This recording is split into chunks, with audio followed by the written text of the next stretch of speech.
Seeing chaotic scenes throughout the morning, what's the latest from the protests? Well, it's a very different scene now, Natasha. Just a few minutes before you called, community members, together with a representative from government, was engaging with the disgruntled residents who had taken to the streets earlier this morning. We saw roads being barricaded, a lot of them marching with sticks and knokiris. But it has totally changed now. The community has peacefully dispersed. This after they handed their memorandum over to a representative from Human Settlement.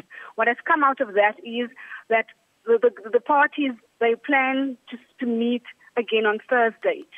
What the community is wanting is that some of them have been living there for something like more than 2 decades, and they are wanting to be part of a development in the Lion Park area, which is very close to the Kaya Sands north of Johannesburg. They're saying that, they got wind of it, that they will not be part of that project, and that's why they took to the streets this morning, because they're wanting to get the attention of government so that they could be beneficiaries of the RDP project that will roll out in that area, Natasha. All right, and Gillian, as you say, they've handed in their memorandum. So has there been yet any response from government, or are we still waiting?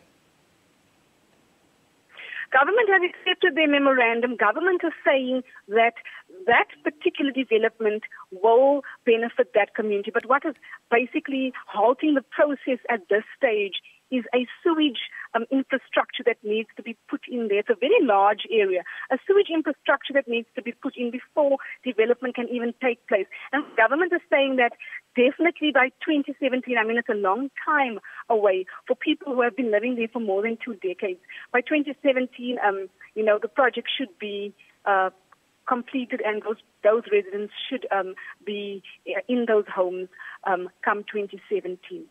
Natasha. All right, and Gillian, finally, very quickly, is there any indication that these protests could spread? I know you've said that things are sort of settling down, but is there any indication that things could spiral out of control? Look, Natasha, we spoke to the community leaders, and, the community leaders are the ones who seem to have this whole thing under control together with police. There's still a very high police presence in the area. At this stage, where we are at, it doesn't look like it's going to spread.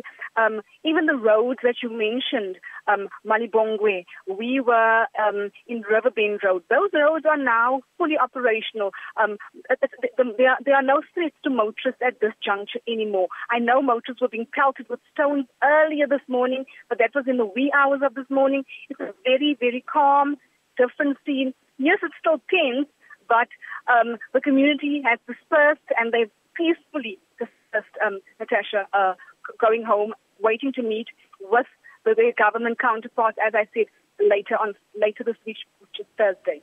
All right, Gillian, thank you very much. Thanks for that update. That's our reporter, Gillian Pillay, on the line, monitoring the marches in and around the Kaya Sands area in Johannesburg, and we will, of course, bring you updates throughout the day with that story. But shifting focus now,